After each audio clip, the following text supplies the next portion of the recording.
Coming live from the Bill Ford Talk Studio. Boomer Esiason, Greg Giannotti. It's Boomer and Gio on the Fan. Simulcast across the country on CBS Sports Network. And wherever you are in the free Odyssey app. Good Friday morning. A feel-good Friday. Tomorrow, the big day at Madison Square Garden. The Knicks and the Celtics, Game 3, 3:30. Baseball teams off. Unfortunately, you're getting a couple of teams in the NL East getting hot. The Philadelphia Phillies do not lose lately. They're creeping up on the Mets, and don't look too far back because the Atlanta Braves are also creeping up in the NL East. So this was a take stock day yesterday as the Mets and Yankees didn't play. See what else was going on in the league. But Boomer out today. He is at Joe Burrow's golf tournament in Cincinnati, the Burrow Foundation. So he is out there doing that. And that means that Jerry is in today. Good morning, Jerry. How are you? You know, I'm good. I did not realize that's where he went. That is awesome. Yeah, it's very cool that he went there, although he did have a rough day. And sometimes you need to get like I just said take stock day, like when you're thinking about what's going on with your sports team. Sometimes you need to take stock in your life and get a reality check. This is what I would call a common folk day for Boomer. Well, it's not just him. There's three of us here on this program that need this reality check. As I was laughing today, and I was thinking about it. As yesterday, I came in and I was just very upset that there wasn't a towel in my hotel room, and I was screaming about that. And then yesterday afternoon, Boomer sends all his stuff about TSA pre-checks not working, and he's sitting at the gate, and all of this stuff that we really don't care about or not interested in, but he feels like he needs to text us, right? No TSA number on the ticket, parking on the 6th floor, all of these things, like all these things that he has to deal with. Right. So then I'm laughing at that. And then this morning, Al opens up the warm-up show talking about how he had to slowly go through the Holland Tunnel because 2 work trucks were ahead of him and he couldn't go as fast as he normally does. And I'm thinking, we are the softest group of losers in the world. Meanwhile, if this were like 1500s, we'd all be dead with tuberculosis. That is true. You are 100% right on that. However, to Al's defense, that cone pickup at the Holland Tunnel, if you get stuck in it, sucks. I understand. Because it's 4 o'clock in the morning. Come on. Jerry, I totally understand. But you are right. I complain with the best of them. I complain all the time. When I have to deal with traffic in the morning with construction, it drives me nuts too. But I was just thinking, it was all three of us. It was me in the morning, Boomer in the afternoon, and Al this morning. Whereas one of those things, it's like we just got to kind of appreciate the fact that we've got doctors. Life is good. Right. We've got vehicles. Life is good. And all of this other stuff. I will tell you, there is another layer to the Al story that I don't know if Chris told or not, which I came in and told him immediately. So I had gotten a text from Al because we share in the same issue. I mean, I haven't hit that in a while because I've gotten in earlier, but I know what it's like to be doing 4 miles an hour through the Holland Tunnel with a truck that's doing nothing as it's just whatever it's doing. And so I got through no problem, but I also know on the other side of the tunnel there are cones and you can't turn on Hudson and you got to go all the way around. That fired him up yesterday. So I saw that was an issue today. Then I get the text from him. I'm like, oh, my God. So he's going to basically just crawl through the tunnel. Then he's going to find out when he gets through the tunnel that you still can't go on Hudson. He's going to have to go around once again, which is going to fire him up even more. And then I would say I know all is fair in New York City parking. I agree with that. But there's a spot that he parks in every day and I go to and I can't find anywhere else. When I got there this morning, there was one spot left. Oh. And I pulled in and I'm like, am I really going to do this? I'm like, I know he is furious right now. I'm like, if he pulls up to this spot, which is usually wide open, this is the last straw. And he might just go home. Yeah, I might just go right back through the tunnel. Even if it was Jerry's car? Well, yeah. I mean, I would think so. Well, I would have known because it was filled. Yeah. Oh, and he couldn't have gone back through the tunnel because it doesn't open until 5:15. I forgot about that. Yeah. So anyhow, I made the show choice to not have, I mean, we knew he was going to be pissed off, but to not have a completely pissed off Al.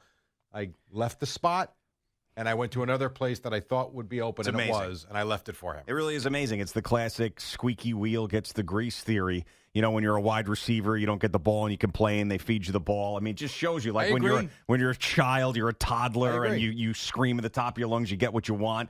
I mean, it just shows you. When you complain enough, and you complain enough that it ruins the people around you's mood, you cater to that person. I would tell you, though, if I was doing the warm-up show this morning, I don't know that I would have done that because I would have had to have gotten in to get going. Yeah. Well, I had the extra hour. I'm like, I can drive around a couple of minutes if that puts him in a little bit of a better mood. And thank you for doing that, because I got an earful when he walked in. well, it was Eddie's fault. I have nothing to do with this. I'm not in a construction union. Why me? That's funny. Yeah, but it was funny to me as I noticed. I was like, I can't keep myself out of this because I acted like I spent 2 years in Sing Sing because I didn't have a towel in a hotel room. You're not wrong. Sometimes you got to just say, all right, things suck like in this little moment here, but like it's not so bad. There's also expectation, and in your case, I don't disagree with you. In your case, that hotel, while maybe for New York City wasn't expensive, you still laid out $250. Can I have a towel in the room? I mean, that's not too much to ask. I know. I know. I wanted to make sure that we had a little bit of a reality check here on Boomer and Gio, that things aren't so bad for us. No, not at all. No, we're for the most part healthy. I think that your flank is getting a little bit better. You were telling me. I feel okay. I golfed with my dad yesterday. Nice. I felt fine, so that was good. I did feel a little paralyzed with my back after watching my son play a baseball game then at 4 o'clock for 3 hours. But, no, I feel good today, so I'm all good. So we were waiting for this for days because we had callers call up and say, listen, the Rangers are not in the postseason. Boomer puts jerseys of the opponents that the Rangers play in the playoffs in the freezer to have those good players on the other team, have bad series. Would you do that with the Celtics because the Knicks were huge underdogs when the series started against the Celtics? So he reached out to Fanatics. And he asked for a jersey. Now, it didn't come before Game 1. It didn't come before Game 2. It has arrived, though. What are you going to do with it now? Before Game 3. So we got to figure this out. But you're not doing anything with it. That's what I'm saying. I mean, at this point, leave it as it is. All right. Now, it's a guy who's already, it's as if he had already been in the freezer. Mm-hmm. The whole team. It's a Kristaps Porzingis jersey. So we asked for either Pritchard or Porzingis. Okay. Now, Porzingis, it's a Porzingis, obviously, Celtics jersey, number 8. Here Good it looking is. jersey. It's a great-looking jersey, even though we don't like Boston, but it's a great-looking jersey. It's from Fanatics. They did a really, really nice job with these. So I'm thinking, like, things are going so well. You don't do anything. You can't, right? No, because I was talking to CeeLo about this earlier. You know, looking at the series so far, and this goes to the point where you're not going to do anything. You know, they've missed 75 threes. We've talked about that. I'm sure you saw the story yesterday that said NBA analytics is showing that I think the number is 46 of their missed threes are open or better. I don't know what better than open is, but open or so they're off. Yeah. And he's like, well, it's got to change at some point. No, you know what? It doesn't. Sometimes teams go into funks and they can't get out of them. It's contagious, Jerry. Yes. Shooting's contagious, and so is missing contagious. You do something with that jersey and things switch on Saturday and they win, you're at fault. So I'm trying to be fair today on this Feel Good Friday, like I said. I'm being self-aware, talking about how I was complaining about silly things. And what I'm going to do today, Boomer may get mad at me for this, but it's only fair. This is only fair. When the Nets played the Celtics, I wore a leprechaun costume. Yes, you did. And rooted so hard against the Brooklyn Nets to lose to the Boston Celtics. And I got crap from other Knicks fans around here, including Anthony Gallo. How could you do that? I was like, well, For listen. sure. So, Jerry, as you sit in Boomer's chair I will today. not put that on. No? No. You don't hate the Knicks enough to put this on? I don't hate the Knicks. I hate- don't like the Knicks. And to be quite honest, if it wasn't for Boomer, I might not even mind the Knicks. But this is why. No, I will not put that on. This is why I'm saying this is the I will perfect not- spot, Jerry. No, I will not put on a Celtic uniform jersey. I will not put on an Eagle jersey. I will not put on a Commander jersey. No. There are certain jerseys I am not putting on. But this is why I thought you might say yes. No. Just listen to this side of it. I hear that you're not going to do it, but this is why I thought you might say yes. Is because Boomer has been busting your balls about the Nets so hard. Boomer couldn't stand Porzingis at the end of his tenure as a Knick. You're filling in for Boomer. Yeah. He's not here to defend himself. And if he woke up in Cincinnati and put on CBS Sports Network and saw you sitting in his chair doing the show. All right, give me the jersey. Wearing a Celtics Porzingis jersey. That's fine. See? This isn't the Washington Commanders or the Philadelphia Eagles. Why not? He is going to go nuts about this. I'm sitting in Boomer's chair. Kristaps Porzingis. There you go. All right, Boomer. Eat it, Boomer. I'm in your chair. In a Celtics jersey. It didn't take much. There you go. So now you know, because you're right, because I've given up. I can't defend what the Nets are right now. Yeah. They're not good. I think they're going to be an up-and-coming young team. I like the coach, but they didn't win a lot of games this year. And hopefully they get the first pick in the NBA draft. They tried it with Durant and Kyrie Irving. It didn't work. You guys had to sit here and watch it. And if Durant's toe doesn't hit the line, maybe they advance in that series and things are different. Maybe if they don't trade for James Harden, things are different. Instead, they get that stiff who had no interest in playing. And now things are what they are. And the Knicks are a really damn good team. So I got to sit here as, the Nets still in the NBA? Yes, they are. They're also partners to this radio station. So now I am going to sit here and I will Kristaps Porzingis in your face, in your chair. I knew that there was a chance I could get you with that, as adamant as you were about not putting it on, because it's really not so much about your fandom versus Boomer's fandom. It has now become personal between the teams. I like the way you put that. Right. I mean, it's not about that. It's become personal. So this isn't you turning on the Nets or becoming a Celtics fan. This is your retaliation to the crossfire that you have been experiencing. I agree. For the last number of years. And we have now infected his area. Yes, with a Porzingis Celtics jersey. He can come in with Lysol. He can do whatever he wants. You can tell me that the Pope's from Villanova. By the way, that means nothing. Yeah, I know. Because as I started to write in a group text yesterday, if the Diamondbacks can beat the Yankees after 9/11, then God doesn't care about sports. So you take that stuff and just take it where the sun don't shine. Of course, yes, we understand that. People were having too much fun with that. I mean, this is another thing Al said this morning that I agree with. It's if there's a good joke or a good line these days and you're not the first to it, then don't do it. It's just gone. It's gone. It's just you don't do it as right. It's like with the NFL, NBA, MLB insiders, where everybody has to say the same thing. Like, sure. Like, we got it. We know we went to Villanova. We know the Knicks. There's 3 guys from Villanova on the Knicks. I don't think it makes a difference at all. And by the way, like, I know this guy was born in Chicago, the new Pope, Leo the 14th. Yeah. But he spent, like, the last 25 years in Peru. Okay. I mean, this is, like, people are acting like he's going to Cubs games and stuff. No, but eating deep dish pizza, talking about Mike Ditka. But if he lived in America into his 40s, then that's okay. It's not like he was born here when he was 5. He moved to Peru. Yeah, I listen. Fine, but it's not like he was sitting next to what's his face, Harry Carey out there singing "Take Me Out to the Ball Game." That is true. This guy was doing like philanthropic work in Peru, giving his life to the Catholic Church. Everybody's thinking like, oh, it's just a regular guy from Chicago is the Pope. Not so It's not much. like Jeff Garland became the Pope. I mean, what are we doing? Jeff Garland. He pulled that one out. I just think about like certain people in Chicago, and I feel like he's one of those guys. You know, he's always wearing Bears and Cubs stuff and everything else. Yes. But yeah, there he was. Look at that. CBS Sports Network gets some Vatican TV stuff. Look at that. Everybody's really thrilled yesterday.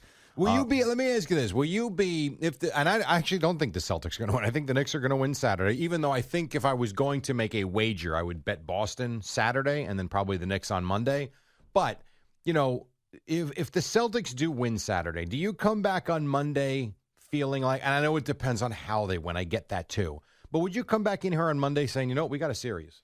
Oh, or would you still be very comfortable? No, I would say we have a series. I still think we have I'm sitting here right now before this game is played thinking we have a series for sure. And if they're up 3-0, then at that point I'm like, okay, they've won this. They're not going to blow 4 games in a row. But you know I know it didn't matter at all in games 1 and 2, but still the Celtics are a 5.5-point favorite tomorrow. And they're still, let's see, if I go to more NBA, they're still really not that much of an underdog in the series, down 0-2, which is... Well, and if you watch every so-called expert on TV, and you even read about a lot of people that are writing about this series, everyone still feels like the Celtics have this great chance to come back and win. And I am certainly not counting them out. I mean, they were down with a 3-0 to Miami, and they forced the 7th game. So it's not like they're out of anything. But the one guy that really caught my eye was Kendrick Perkins, because a lot of what he says seems to actually play itself out. I mean, he was like stern. This series is over. And I don't want to put words in his mouth, but he was basically saying like the Celtics just look like a shell of themselves right now, and the Knicks look like they've got that mojo going. And when Kendrick Perkins speaks like that, I'm like, maybe he's got something here. Yeah, so now, yesterday I checked this, and the Knicks were a slight favorite in the series. Now I checked it, the Celtics are back to being a favorite in the series. No kidding. Now, find me a series that has ever gone on where the home team lost both games to start, and then both prior to Game 3 they were still a favorite. I don't think you'll find that. There's no way. 86% of the teams that win on the road games 1 and 2 end up winning a series in the NBA, and the Knicks are still an underdog in the series.